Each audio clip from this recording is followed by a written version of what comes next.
Naomi Carter stood on the top floor of the Pierre Hotel, in the bridal suite lined with hand-painted white marble, where the walls were covered in golden silk shimmering under baccarat crystal chandeliers, before a floor-to-ceiling mirror. She wore her Alexander McQueen wedding dress, custom-made, with cuts shaped like phoenix wings, embroidered with real silver thread and adorned with thousands of Swarovski crystals as tiny as tears. A dress that made people forget to breathe when they saw it, but also made her forget how to breathe. Outside the window, November in New York was cold, but inside was the artificial warmth of power and money. The room smelled of white orchids, flown in by private jet from a farm in Ecuador.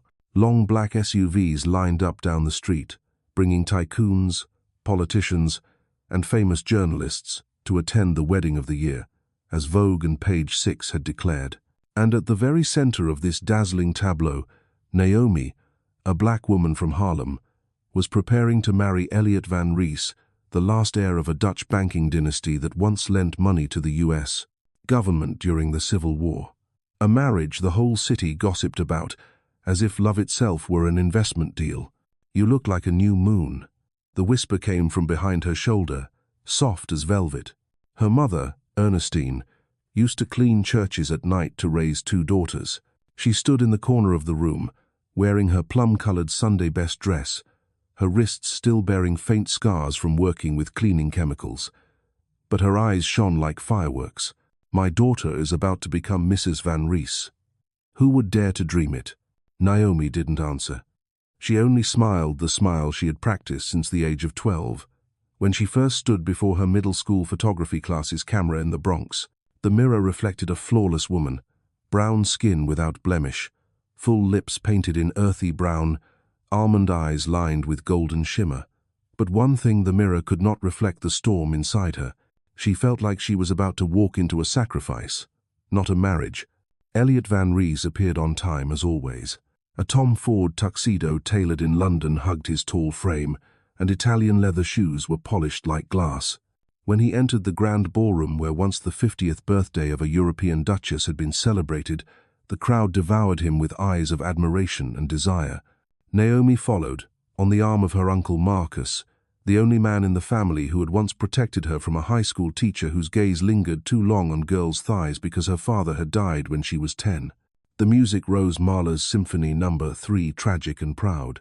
Elliot's eyes caught hers from the end of the aisle. His smile bloomed like a freshly signed contract.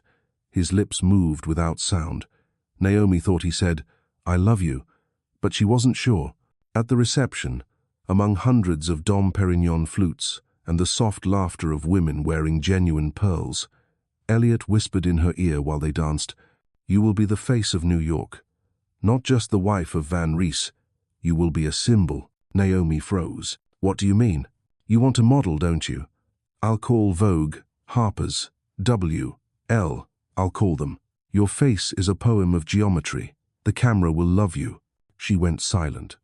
Since she was 12, she had stood in front of mirrors, pretending to pose like Tyra Banks, using a headscarf as hair, a bedsheet as a gown. But she had learned to bury that dream when told to study something practical, like business management or law. "Really?" she asked, softly, like a prayer. "Really? But give me a year. The Midtown Plaza project needs all my focus. Then you will be a symbol. 1 year. Just 1 year." Naomi smiled for the first time that night, a genuine smile. But 1 year passed, then 3, then 5. Whenever she mentioned modeling, Elliot kissed her forehead and said, "Not now, darling. You already have everything, don't you?" She had everything except herself. She had charity galas to attend, gowns to wear, and camera flashes to serve as Elliot's backdrop as he persuaded investors that his life was stable, prosperous, and full of cultural diversity thanks to marrying a black woman with an Ivy League degree. She had everything except a voice. She became a social exhibit, a black woman who could rise above by loving the right man. The media adored her, but they never called her by name. They called her the wife of Elliot Van Rhys. Naomi once believed she was about to soar in that magnificent wedding dress. She did not know it was a phoenix with broken wings mid-air. Every night, Naomi lay on a bed larger than her childhood Harlem apartment, draped in Italian silk sheets, surrounded by amber lamplight and the steady hum of heating vents. Elliot often came home late. Meetings, contracts, men-only dinners. When he returned, the scent of whiskey and Tom Ford cologne clung to him, and Naomi learned to pretend to sleep. When awake, Elliot held her from behind, whispering things like, "You are my pride. You are the jewel I display to the world." But he never asked if she still felt like a woman or just another item in his collection. The wedding dress was hung in a rosewood wardrobe and preserved in fine silk. Naomi once thought one day she would wear it again for a fashion shoot or to tell the story of a happy life. But year after year, it became the relic of a religion she no longer believed in. By the 6th year of marriage, Naomi abandoned her dream of modeling, not because she was no longer beautiful, but because she felt unseen. She turned to philanthropy fundraising for community libraries in Harlem, organizing photography exhibitions for young black girls. There, she found pieces of herself again in the pure eyes not yet stolen by practical advice. She told them about Diane Arbus, Gordon Parks, and Carrie Mae Weems. She taught them how light reflected on brown skin not to dim it, but to elevate every shade. She told them, "The camera should never make you smaller. It should make you appear larger." Once, a girl asked, "Were you ever a model?" Naomi laughed. But inside, a small crack sounded like shattering glass. By the 10th year, Elliot stopped pretending. He handed her a thick, cream-colored envelope. "This is the paperwork," he said, eyes still on his phone. "The lawyer has prepared everything. I've arranged a small apartment for you in the West Village. Clean, safe, good light. Suitable." Naomi stood there, stunned. "And modeling?" she asked. "You once promised. You're still thinking about that?" Elliot scoffed. "Naomi, you're 34. Do you know what the world is looking for? Not women who used to do charity for museums. So the promise was just bait. Don't talk like I deceived you. You lived in a $15 million apartment for a decade. You wore couture, traveled by private jet, mingled with people who never speak to anyone with less than 7 figures in their account." Naomi looked into the eyes of the man who had once held her hand before the altar, beneath symphonic music, and realized he had never truly seen her. He had only seen her effect. That night, Naomi opened the wardrobe in the cold penthouse and pulled the wedding dress from its silk covering. She laid it across the bed, spread wide, the chandelier light glinting on every silver thread. She looked at it like one looks at a mummy, beautiful, preserved, but long dead. Naomi cried for the first time in years, not because love was gone, but because she no longer knew the woman who once wore that dress. She had let herself drift away in a sea of compliments, promises, and classical music used to fill the silence. She stepped out onto the balcony, the New York night biting cold, looking down Fifth Avenue, where streetlights stretched like golden stitches trying to sew back the torn fabric of ambition. Naomi whispered something no one else could hear. "I will return, not to reclaim Elliot, but to reclaim herself from the ashes of a wedding dress." Exactly 1 week later, she received a LinkedIn message from Micah Fields. "Naomi Carter, you may not remember me, but I have never forgotten you or the photo you took of a white rose after class at Barnard. If you still believe in light, let me show you where it still exists." They often say the spotlight can illuminate even dying dreams, but Naomi Carter never stepped onto the stage. She was the auxiliary light used to glorify the main subject, Elliot Van Rhys. They called her Mrs. Van Rhys with undisguised admiration. At dinners with beluga caviar, cellists from Juilliard, and wine that cost a black student's year of tuition, Naomi was the perfect wife. She was beautiful, educated, never interrupted, and always knew how to laugh at the right moment when someone told a story about the stock market as if it were a fairy tale. She became a two-way mirror. On the outside, the glow of class. On the inside, a self locked in a frame. Elliot built his real estate empire like a modern-day Greek god, powerful, proud, with no one allowed above him. He spoke to the mayor in the tone of an old classmate, lunched with the editor of the New York Times like two old veterans reminiscing. In that world, Naomi was the living painting he carried with him, a kind of asset that could speak, smile, and remain silent at the right time. At first, Naomi thought, I can use this position to make an impact from within. She organized events for educational organizations in the Bronx, raised funds for art programs in high schools stripped of budgets, and stood beside black girls in neat uniforms, their eyes shining when they saw someone like me at the top. But those eyes made her heart ache, because she knew she wasn't truly there. She was only playing a role. At home, Naomi woke every morning in a penthouse where everything was designed to impress strangers. Walnut floors, marble imported from Italy, floor-to-ceiling windows overlooking Central Park. But nothing there belonged to her. She hadn't chosen the dining table. She hadn't decided on the red abstract painting on the wall. Even the bookshelf, the only thing she loved, had been replaced by Elliot with investment-grade art. We don't read books anymore, he said, discarding her Audre Lorde and James Baldwin volumes. They need to see intellectual assets, not manifestos. She swallowed her protest like bitter pills. One night, Naomi stood before the mirror, no makeup, gowns, lights, or Elliot.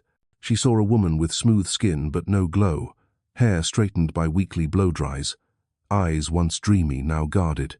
She whispered, "What do I have left? 10 years is long enough to kill a person, yet leave the body intact." Naomi was living proof. 10 years as Elliot's wife, she had no bank account, no employment contract, no insurance in her name. Not even a single photo taken just for her every picture was the wife of the famous developer at some charity event. Even when she smiled, she had to remember what she represented. Elliot had once promised Naomi he would help her become a model. "I have friends at IMG and Ford. You'll be the new wave in fashion, mature, black, educated." But that was only the language of a man who knew how to talk himself into a marriage. After the wedding, the promise turned into a delay, and after the delay came evasion. After evasion came disdain. "You still think you could model?" he laughed once, when she brought up doing a portfolio shoot over dinner. "Naomi, you're beautiful, but not sharp enough. You're graceful but don't know how to control your body. You're educated, but fashion doesn't need a PhD dissertation." Each word was a knife. She never dared bring it up again. She began living in a dim light, where she existed, but never truly appeared. Even her friends, if any remained, faded away, replaced by the wife of so-and-so and the spouse of such-and-such. They spoke of prep schools for 3-year-olds, yachts in Greece, crystal jewelry charging goddess energy. Naomi once asked, "When do we talk about ourselves?" They laughed as if it were an indecent question. At a MoMA gala, she wore a sea-blue Versace gown with a deep V neckline, Tahitian black pearls gifted by Elliot. As she entered the hall, a photographer whispered to his assistant, "Who's that? The woman next to Van Rhys? His ex or his new one?" "No idea." "But the camera doesn't love her." Naomi stood 3 steps away. She heard it all. She didn't turn back. But inside her, something died completely. A week after her 34th birthday, Naomi went on Google and typed, "How to start over after 10 years in silence." She didn't click any of the results. And then, that evening, after the usual dinner, Pinot Noir and cured beef, Elliot sat on the sofa, set his glass on the marble table, and said, "I think we should end this. No anger, no sorrow. Just an administrative statement." Naomi didn't cry. She only asked, "Did you ever intend to keep your promise?" Elliot laughed, that old laugh he once used on contractors who missed deadlines. "Naomi, that was talk at the beginning. You really thought you could be a model? At this age? In this industry? You once said the camera would love me." "True, but the camera loves everything when it's lit bright enough, and I've lost interest in lighting you." In the mirror, Naomi saw herself again, this time with no makeup, no dreamy eyes, but no lowered head either. For the first time, she felt something unexpected relief, because when Elliot left, she no longer had to pretend. It no longer had to be a work of art in someone's collection, no longer had to smile when the camera pointed at the man beside her. Naomi stepped into the Manhattan night, wearing a wool coat, low-heeled shoes, and no expensive handbag. She stood on the sidewalk, where bare trees lined the street, and yellow cabs rushed by like scars that never closed. A homeless man sat at the corner, playing saxophone. The song Strange Fruit drifted slowly, like history's lament, reminding her that the price of dreams was always paid with the dreamer's soul. Naomi dropped her last dollar into his case and said, "Tomorrow, I will start over." The musician lifted his head. His eyes shone as if he had heard those words 1,000 times, but this time, he believed. The next morning, Naomi woke up in her new apartment, a space not even 1/3 the size of the old penthouse, on the 8th floor of a red brick building in the West Village.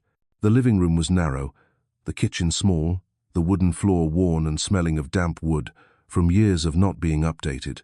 The wall had a faint crack, like a scar that couldn't be covered, but real sunlight slipped through white curtains, spilling onto the floor like a whisper, "You're still alive." In a kitchen just big enough for a small round table, Naomi boiled water with an old kettle, not an automatic espresso machine or pre-made cold brew from Dean and DeLuca, just a cheap bag of black tea, but the hot water in the white ceramic cup made her feel closer to reality than any martini she had ever raised. She sat there, looking at her bare hands.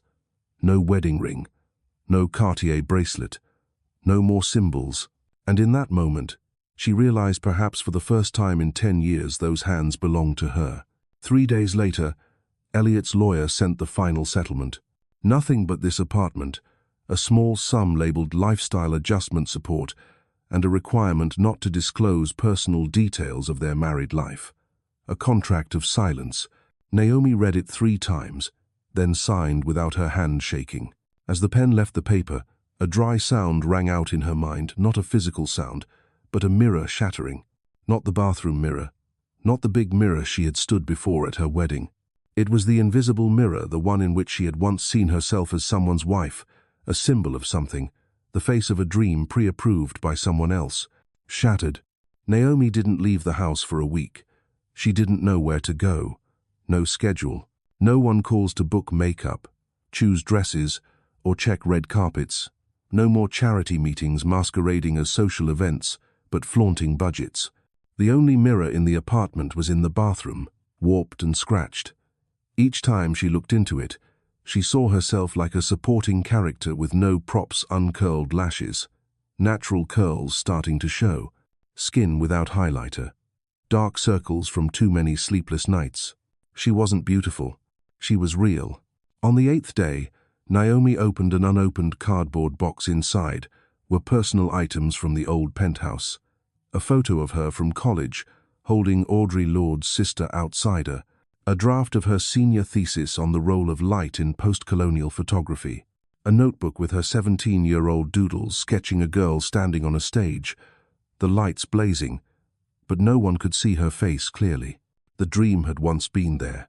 Not the dream of being a successful man's wife, but the dream of being seen as herself. That afternoon, Naomi decided to go out. She walked with no direction.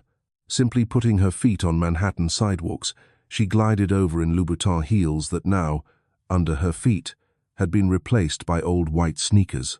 She neared Soho without realizing it. A small cafe is tucked behind fogged glass windows at the corner of Lafayette and Prince. Naomi stepped in like someone just out of a trance. She ordered a hot latte, not because it was good, but because that was the only phrase that came to mind. She sat at a wooden table by the window.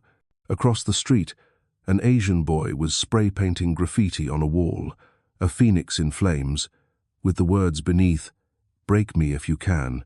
Naomi blinked. Then her phone buzzed softly, a LinkedIn message from Micah Fields. "Naomi Carter. You may not remember me, but I have never forgotten you and the photo you took of a white rose after class at Barnard. If you still believe in light, let me show you where it still exists." Naomi set her cup down. Her hands trembled slightly. Micah, the classmate from back then, who always sat at the back in art history, who once sketched her portrait in charcoal, but never showed it to her. The one who left quietly after graduation, leaving no trace. Light. When had she forgotten that she once lived for it? She typed a reply. "I remember that photo. A white rose on grey brick, shot when it was about to rain. I still believe in light, but I'm not sure it still believes in me." The response came instantly. "Then let me bring the camera. Meet me in Harlem, Café Equinox. Sunday, 3 p.m. Sunday came. Naomi wore a white shirt, jeans, hair tied back, and no makeup. Not to appear honest, but because she no longer had the strength to pretend. Café Equinox sat in the heart of Harlem, where she had grown up, where her mother used to pass each early morning on the way to church. The cafe's walls were covered in community photographs, weddings, coming-of-age ceremonies, funerals, school fairs, faces that never made the news, but were living history. Micah waited at the back table. His hair was longer, beard sparse, but his eyes were the same, a strange light as if he had seen every crack inside her and still chose to come. "Naomi," he said, "you're still intact. You just haven't looked back yet." She sat down, said nothing. Micah placed a vintage Leica and an old analog camera on the table. He slid it toward her. "Photograph me," he said. "Shoot the way you used to look at things, not for anyone else, not for anyone to buy." Naomi took the camera, hands shaking. She wasn't sure she remembered how to focus. She wasn't sure the light was enough. She wasn't sure of anything. But she pressed the shutter. A dry click sounded no different from the mirror shattering when she signed the divorce papers. Except this time, it was to begin. Café Equinox sat on the corner of Lenox and 126th, just beneath a community art studio. Since 1978, the place had been a small hub for independent culture workers, street artists, children's dance teachers, and even elderly folks who had once been part of the Harlem Renaissance. Nothing particularly grand. Scratched wooden tables, crooked oil paintings, olive-colored walls faded with age. But when Naomi stepped inside for the second time, she felt as if she had returned to a part of herself that had been forgotten. Micah Fields didn't ask why she was silent. He didn't offer advice, nor pretend to be a savior. Instead, he invited her to walk through Harlem. No schedule, no introductions, just footsteps, breathing, and fragments of memory in the golden afternoon light. They passed Mr. Floyd's barber shop, where free back-to-school haircuts had once been given. They passed Abyssinian Baptist Church, where Naomi's mother had once sung in the Christmas choir, and past the Malcolm X Community Center, where Naomi had recited poetry at 11 years old. She read Maya Angelou's Still I Rise and forgot the last line, yet the whole room stood to applaud. Micah stopped at an old brick wall, where spray paint declared, "Harlem is not a memory, it's a heartbeat." "I know why you need to come back here," Micah said. "Because this place once saw you before you were swallowed by places that never wanted you to exist truly." Micah's studio was upstairs, right above Café Equinox. A long room, high ceiling, old wooden floors creaking, walls covered with black and white photographs, not glossy art prints but forgotten moments, wrinkled hands holding a teacup, a toothless smile of an older woman listening to jazz, the gaze of a child looking at his mother from behind church pews. "All shot with Leica," Micah said, stroking the camera body as if alive. "No Photoshop, no filters, only light, breath, and courage." Naomi touched one photograph. A middle-aged woman, hair in a bun, eyes staring straight into the lens. No makeup, no hesitation, only quiet pride. "Who is she?" "Mrs. Williams, a retired postal worker, 62. She allowed someone to take her portrait for the first time. Why? Because no one had ever asked if she wanted to appear as herself. Naomi fell silent. For the first time in 10 years, she felt she had stepped into a space where presence was not measured by likes, followers, or borrowed glamour. Micah placed a folder on the table. He slid it toward her. "This is a photo project called The Unseen, a series of portraits of women excluded from the standards of beauty, age, gender, and class. We're publishing a book, showing at 2 independent galleries, with the chance to exhibit at the Kitchen or MoMA PS1. Naomi flipped through the pages. Each photograph was a face, a story, a resistance, and then, on the last page, was a draft print. Micah captured by her on their first meeting. The shot, she wasn't sure she had managed to focus. Yet there it was, light slicing across his cheek like a sharp cut, and she saw her own reflection in his eyes. Micah had written beneath it, "The first for the unseen. Photo by Naomi Carter." She looked at him, as if to ask, "What are you doing?" He said, This project can't exist unless you're behind the lens. A week later, Naomi officially joined the team. A Cuban stylist, Valentina Cruz, a Korean choreographer, Elijah Moon, and a Nigerian psychologist, Dr. Yara Okafor, who led group talks on the loss of identity. Valentina was the first to speak bluntly. Naomi, you need to strip away every old image. High fashion used you as a backdrop. Now, we'll make you the center not by putting you in haute couture, but by putting you in yourself. She handed Naomi a burgundy linen dress, no label, no logo, no flaunting of body. This is the color of blood that isn't washed away, of survivors. Wear it and walk. At the first shoot, Naomi stood in an empty studio, light pouring through windows, no wind machine, no props, no soundtrack. Just her and the lens. Micah stood behind the camera. Naomi, he said, don't pose, don't imagine, just remember. Remember what? Remember the girl who once stood on stage to read poetry. Remember the woman who once saw herself in the mirror and smiled before others blurred her. Naomi closed her eyes, breathed. When she opened them, the light struck the left side of her cheek, the place Elliot once said had a little wrinkle. Click. She didn't smile. She didn't need to. She was present. When the print came out, Valentina exclaimed, God, you're not Vogue beautiful. You're beautiful like a woman who knows she's been burned and survived. That night, Naomi walked alone from Harlem back to the West Village, not because she couldn't afford a cab, but because she needed to feel every step of her own pace. On the way, she stopped at an old glass shop. The display had a mirror with a greened bronze frame, but the surface was imperfect. She went in and asked the price. The shopkeeper, an elderly Puerto Rican man, said, "It doesn't reflect everything, but what it does show is the only thing that matters." Naomi carried the mirror back to her small apartment. She set it in the middle of the living room, and for the first time, she saw herself not through anyone else's mirror. A month after her first photo shoot with Micah, Naomi stood in the middle of Elijah Moon's studio, a small dance space above an independent bookstore in Bushwick, Brooklyn, with whitewashed walls, worn wooden floors, low ceilings lined with mirrors, but none too large. Elijah never allowed his students to see themselves as if in a fashionable ballet class. "Mirrors are only to see direction, not to see value," he once said. Naomi stood barefoot, in black leggings and a sweat-soaked cotton t-shirt. Sweat dotted her forehead. Her shoulders trembled. Her eyes blurred under the light filtering through an old window. For 10 minutes, she had held the tree pose, a simple move. One foot grounded, the other pressed against her leg, hands joined at her chest. Yet every muscle screamed. "It's not about balance, Naomi," Elijah said from behind.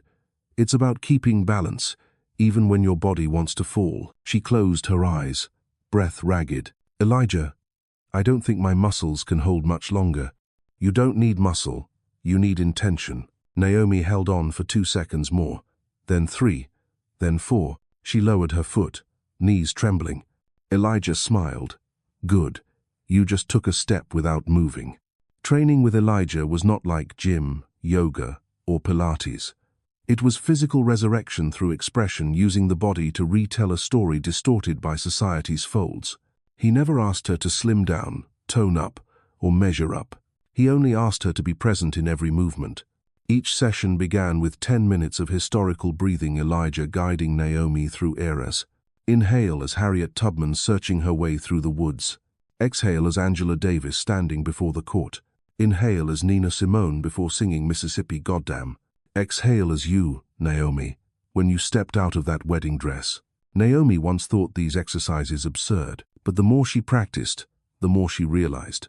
Her body carried memory, not only her own, but of countless women before her, bound by gender, skin color, and expectation.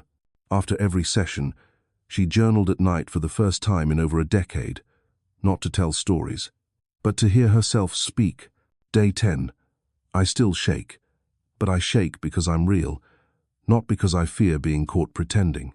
Day 15. My shoulders hurt. Elijah said, "That's the fear of rejection leaving you. Is it true? Or just sore muscles? Either way, both need healing." Day 21. I cried during squats. Not from pain, but but from remembering how my body was once a tool for someone else to use, not a home for me to live in. As her body recovered, Naomi's mind began to be touched by words. Dr. Yara Okafor, the psychologist, didn't ask her, "How do you feel?" she asked. "Who has written the script of your life so far? And why did you memorize it without question?" Naomi froze. She was used to therapy that soothed, not stripped. But Yara allowed no escape. "Elliot?" she whispered. Yara shook her head. "No." Before Elliot, Naomi stopped. She thought of her mother, who had taught her, "When a rich man loves you, you must keep him, because the world will not love you so easily." She thought of her father, the man who had loved her mother with gentle eyes, but died from working 3 shifts to pay medical debt. She thought of teachers, mentors, the media who had taught her that the worth of a black woman lay in her ability to step into the white world without making it uncomfortable. Yara placed a hand over her heart. "We will rewrite the script. But this time, you are the only screenwriter." Naomi began to write. Not a memoir, not thesis, but short passages each like a shard of a polished old mirror. "I am not a victim. I am a witness, and I will testify for myself. I once believed light only came from others. Now I know. I am the source of light. They say I am too old to model, but no one asked, model what? Model for whom? And do I even want to model, or do I want to be the new standard?" Valentina began to rebuild Naomi's style, not with designer labels, but with personal symbols. One day, she took Naomi to a fabric shop in the Lower East Side. "Choose a piece of fabric. It doesn't have to be beautiful.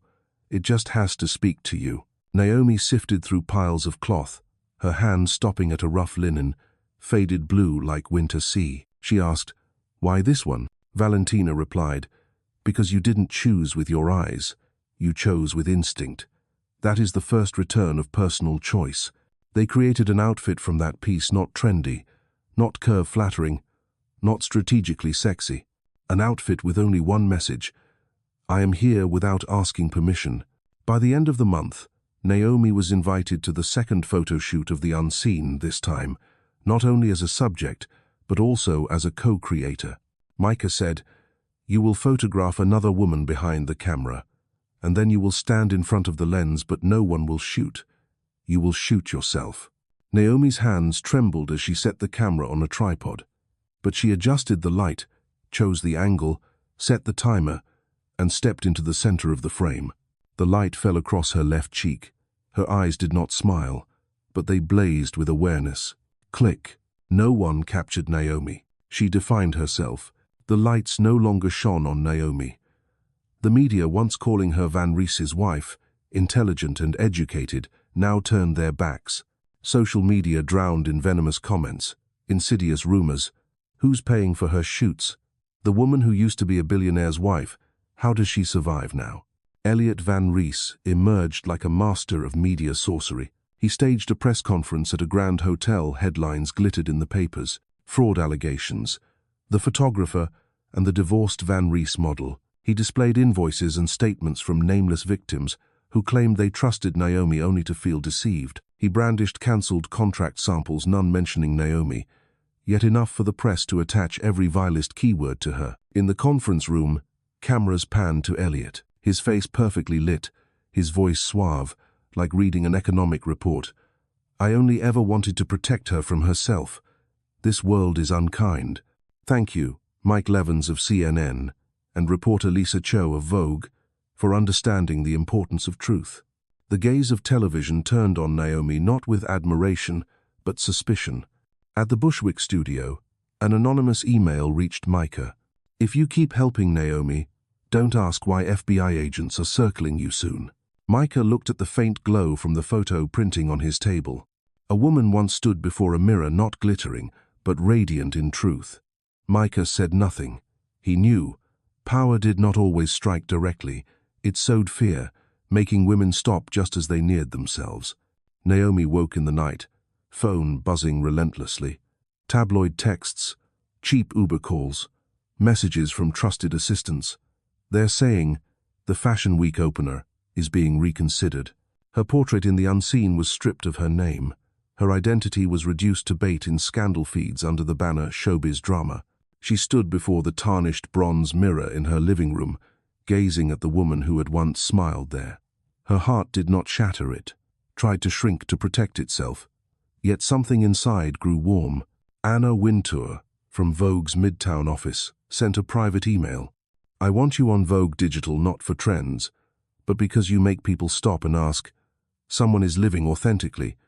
I will protect you."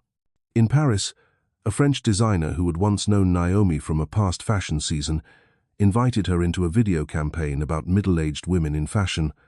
L'âge, c'est beauté vécue. Meanwhile, a varm post appeared on Diane von Furstenberg's Instagram. "Those who tried to erase you, they remembered the wrong thing. You were never background. You are the art itself." On a cold afternoon, Naomi and Micah met at Crown Studio. She handed him a hastily printed photo, her image in the studio, just enough light, her eyes unsmiling but full of life. "This shot of me will travel as far as possible," she said. "Even beneath Elliot's feet. Why not let it be stronger than every lie?" Micah nodded, eyes glistening. The counter-strategy was formed. Not noise, but intelligent light. Elliot's scandal would be reframed within a series of powerful feminist portraits. Naomi would appear, standing confidently not as backdrop but as inspiration. Valentina sent her a burgundy suit, a symbol of blood, dignity, and self-respect. Elijah brought her to a lecture not on a Fashion Week stage, but at the city library where once an exhibition had been held, "Women Who Write Their Own History." Naomi stood, reading aloud, "I am one who was once promised only to be forgotten. But now, I return not in artificial light, but as myself, stepping out from the darkness of Manhattan." No cameras clicked. Her blood streamed instead with meaning. Her old silence transformed into a declaration. News spread swiftly. CNN sent reporters to film. A short feature captured the arc from the Crown Studio portrait to her library speech that made her a symbol of age and the right to begin again. Media from Europe, Asia, and East Africa echoed Naomi as the Phoenix of Harlem. No one spoke of Elliot anymore except in headlines like, "Van Rhys pays the price for underestimating women who know how to live." They used Naomi's name to sell hope, a hope that could not be repeated, replaced, or regretted. That night, Naomi stood on the balcony of her small apartment, looking down at Manhattan's golden lights like a country strangely hushed beneath her feet. Not because she had achieved the goal of being a model, but because she had begun using dignity to illuminate herself. The silk wedding dress hanging in the old penthouse wardrobe was now only ashes, and each fragment of ash had ignited a flame brighter than any spotlight. On Spring Street, a new poster appeared on a concrete wall amid Soho's vibrant avenues of New York. No brand, no logo, just a black and white photo of Naomi standing upright, eyes fixed forward, no lipstick, hair loose and natural, wearing a dark charcoal suit. The only words beneath it, "Time doesn't erase us, it makes us luminous." The image became a phenomenon. No one knew who printed it, no one claimed credit, yet within a single night, pedestrians stopped to take photos. Fashion journalists shared it. Critics called it a silent manifesto of post-commercial fashion. Naomi became an echo, not because she tried to reclaim a position, but because she refused to apologize for having changed. 3 weeks later, Valentina received an email from the organizers of New York Fashion Week. "We are searching for the opener of the timeless beauty show. Not young models, not returning supermodels. We want someone with a story. And Naomi Carter is the only choice." Naomi read the email 3 times. She could not believe she once dismissed as expired, the residue of a marriage. A face past the light was now asked to open a show themed timeless beauty. She replied with a single line, "I walk not for fashion. I walk for the women who were told to sit down." Rehearsals for the show began in a converted warehouse, harsh yellow lights, cold concrete floors, drafts blowing through the back door. Naomi entered with no entourage, no personal stylist, yet when she appeared, all eyes turned to her like an invisible force had drawn them. The other models, some young like NYU students, some older, some transgender, some Muslim women in hijabs, fell silent. They didn't look at her as an icon. They looked at her as someone representing what they had thought impossible. A second chance without permission. At the first rehearsal, Naomi didn't walk correctly. She moved too slowly in the way of someone who once entered charity galas as the wife. She didn't strain, but she still carried the remnants of having to be beautiful so others would not feel uncomfortable. Elijah stood at a distance, eyes stern. He didn't correct her steps. He only said, "Naomi, you're walking as if you're still afraid of being kicked off the runway. This is your runway. No one invited you. No one can ban you." By the third rehearsal, Naomi removed her heels. You need to feel the floor with your bare skin to know where you're standing. Valentina handed her new shoes, not stilettos, not delicate soles, but warrior boots, high top, thick-soled, stitched with red thread around the edges. Every step you take is a front line. You're not catwalking, you're marching. The media began to speculate. Naomi Carter returning to the runway. Former Mrs. Van Rhys becomes fashion's feminist symbol? Is the industry being politicized? Do audiences even want to see a 3-5-year-old model? Naomi read each line. She wasn't angry. She remembered like a soldier who must know her enemies. The night of the show arrived. The Navy Yard Hall was packed. Familiar faces from Anna Wintour, Andre Leon Talley, to young rising stylists, independent designers, influencers carrying millions of online eyes. Backstage fell silent. Naomi stood alone. No heavy makeup, no lavish gown, just a tailored midnight blue suit, her name embroidered inside the collar where no one could see but her. Valentina placed a hand on her shoulder. You don't need to do anything to stand out. Just don't apologize for being here. Micah held his camera. He said nothing. Only looked at her with the same eyes that had once seen her before she found herself again. The lights rose. The soundtrack was not techno, not trap, but Maya Angelou's voice. I am the dream and the hope of the enslaved person. I rise. Naomi stepped forward, each stride firm, like waves striking stone. She did not glide. She did not perform. She reclaimed ground. She did not smile. Did not flaunt. She existed in an undeniable way. No one dared breathe heavily. When she reached the end of the runway, she stopped and looked straight ahead. No waving, no sensual turn. She only spoke loud enough for the mic to catch. I didn't come here to ask permission. I came to remind you, we the ones called old are still alive, beautiful, and still ourselves. The media erupted. The hashtag Naomi Carter was no longer about scandal. It was about return, without redemption. Vogue called it the post-fashion moment when a woman is no longer a trend, but the truth. The New York Times called her the new icon of the decade, from darkness to justice. Naomi granted no interviews for 72 hours. She only posted one photo. No filter, no retouching, just her, in the living room of her small apartment, beside the tarnished bronze mirror. The only caption, I never left. I was waiting for you to see me. A week after opening New York Fashion Week, Naomi Carter became the central subject in nearly every major fashion and culture magazine. From Vogue, The New Yorker, Time, to The Guardian, Le Monde, and even Der Spiegel. But her presence was unlike any model before her, not because of age, not because of skin color, but because she did not bow her head. Valentina called it a kind of catwalk against structure.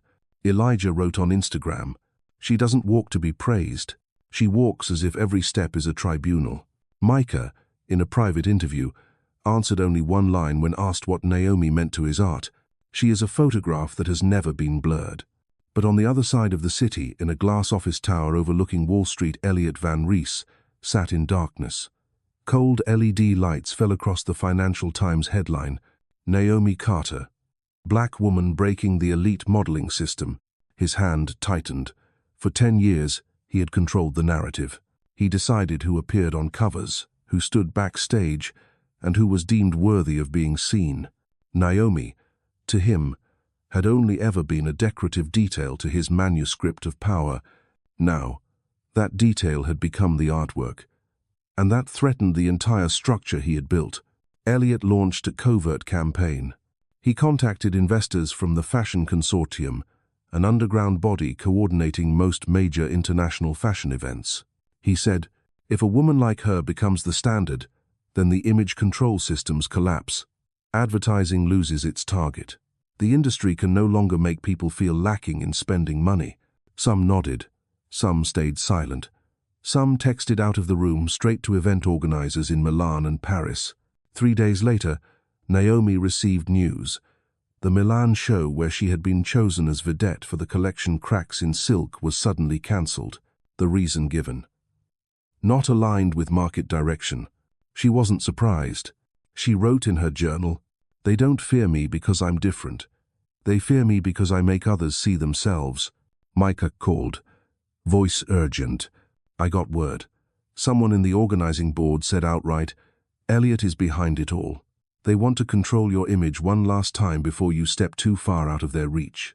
Naomi was silent for a long while, then said, "Good. It's time they see this runway was never for the submissive." Together with Valentina and Elijah, she planned, no fighting with legalities, no rebuttals in the press. They would strike at the system's weak point, its fear of legitimacy. Naomi declared, "I will create the Unseen Runway, an independent show during Milan Fashion Week. No sponsors, no brands, no media quotas, only women and unapologetic light." They rented an abandoned station at Porta Genova, once where trains had carried southern Italian migrants into Milan during the 1,940 seconds. They cleared the dust, hung handmade lights, set long wooden benches, left the ceiling high to echo footsteps.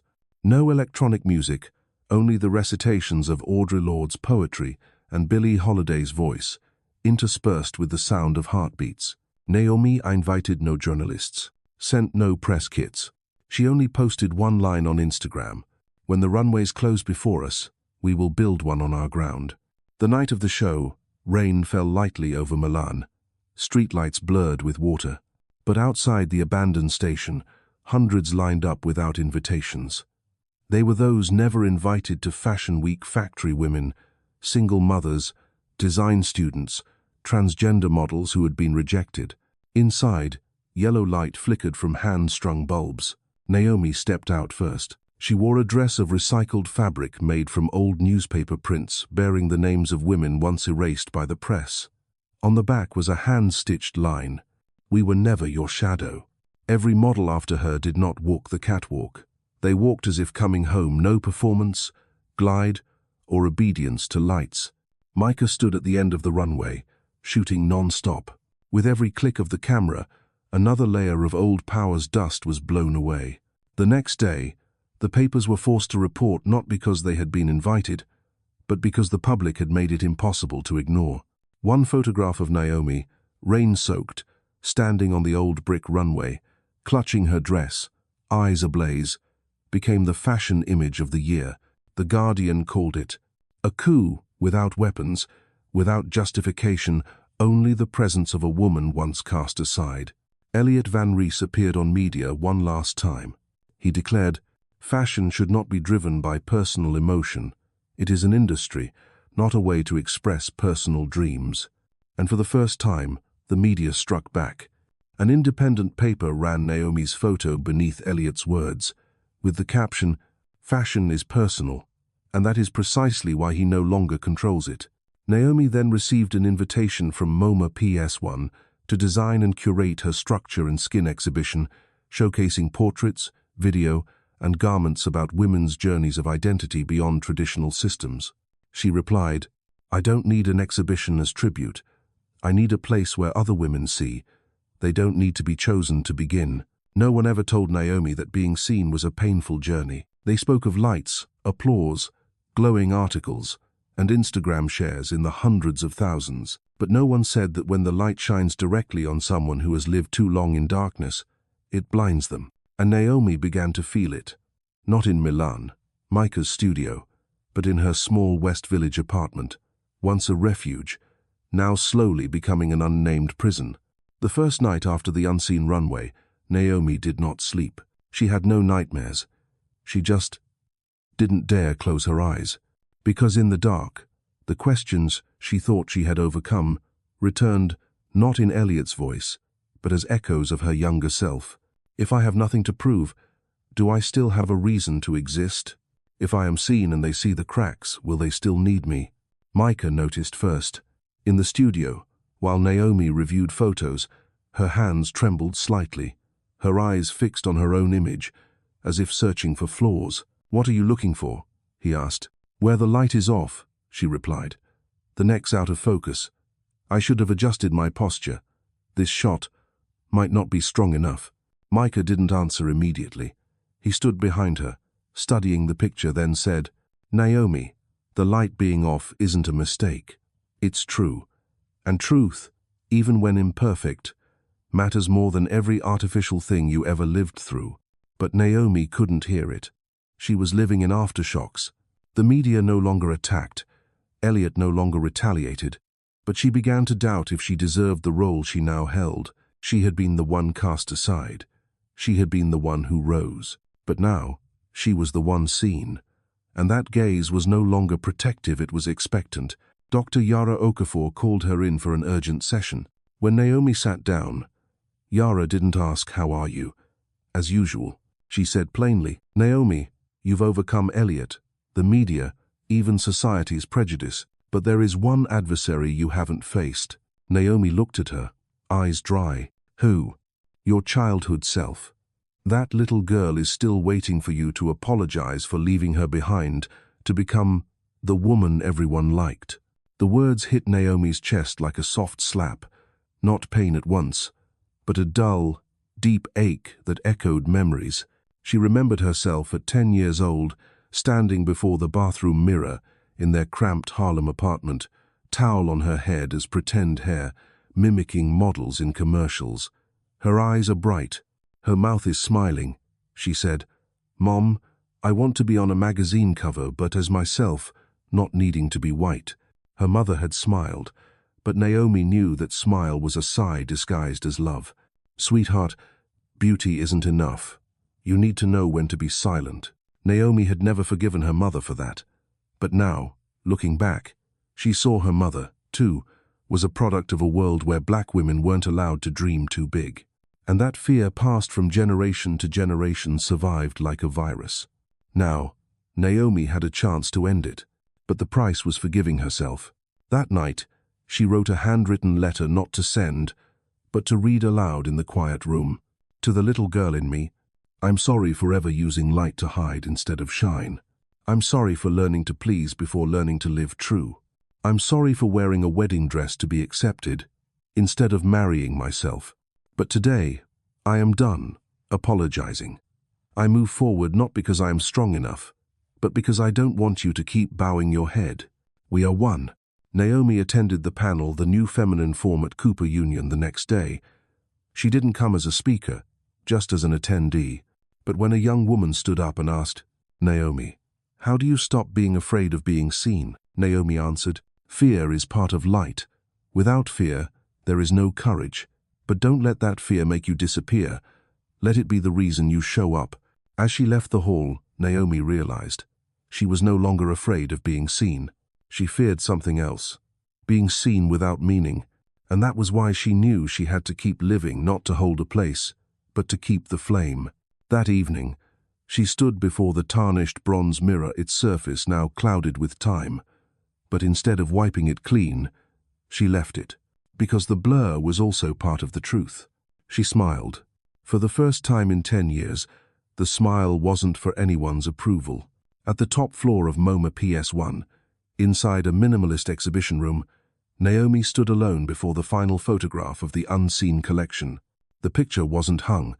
It leaned against the wall on the floor, as if it needed no elevated place.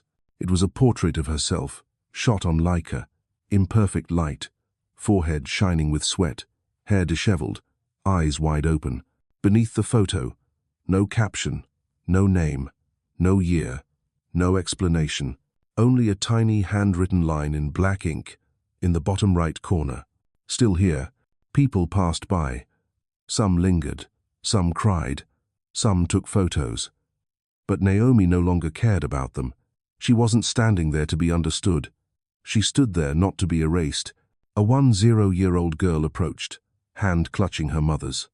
She looked at the photo, then turned toward Naomi, unaware she was standing there. "She's not as pretty as online," the girl said, "but she looks real." Naomi smiled. That little girl was herself 25 years ago. And that sentence was the testimony she had waited her whole life to hear. That evening, Naomi left PS1, walking across the Queensborough Bridge under a light rain. No reporters, no cameras, just a woman, walking on the ground, no runway needed. That step led nowhere in particular, but it didn't need to. Because after everything, she had understood this: no one truly begins again. We only decide not to be defined by where we once fell. Micah called her past midnight. "What will you do next?" Naomi paused for a few seconds, then answered, "There is no next, there is only now, and that's what I never had before." The next morning, Naomi opened the door to her small studio, not to shoot, but to teach a class for young black girls on how to use light. Not to model, not to be famous, but to understand. A camera is not a tool to be seen. It is a tool to affirm the right to exist. She wrote on the whiteboard the very first day, how to photograph a person without making them disappear. The first student to enter was a transgender girl, short-haired, dark-skinned, eyes wary. "I don't know if I can do this," the girl said. Naomi handed her a camera. "You don't need to do it. You only need to show up." Another evening, Elijah hosted a small performance. No stage, no VIP seats. Naomi sat in the back row. No one recognized her. A young girl stood in the center, brown-skinned, in loose clothing, dancing imperfectly. But when the movement ended, she bowed and her eyes brushed past Naomi, as if just permitted to breathe. Naomi nodded, no words needed. Valentina texted her. "The biggest brand just offered you an ambassadorship. They want your image on a global campaign. Billboards everywhere. Do you want it?" Naomi replied, "No. But if they want to put up a photo of all the erased women, I will stand among them." One autumn day, Naomi returned to Harlem. She stopped by her old school, the public library where she once volunteered, Cafe Equinox. The cafe owner asked, "Who are you again? You look familiar." Naomi just smiled. "No need to remember. I'm still here." That night, she closed the laptop in her small apartment and turned off the phone. She no longer needed to track the media's reaction. She opened the window. Autumn wind drifted in, carrying the city's sound not as the outside world's noise, but as her own voice, returned after years of silence. She sat down and picked up the notebook she once used for training journals. On the last page, she wrote, "No one is perfect. No one needs forgiveness for existing. I am not a victim, not an icon. I am living proof that light chooses no one. It shines on whoever is brave enough not to turn away." And then, she closed the notebook, not to end, but to continue living as a woman once stolen, once displayed, once forgotten, and now making her own light. No applause needed, no mythology needed, only not to disappear.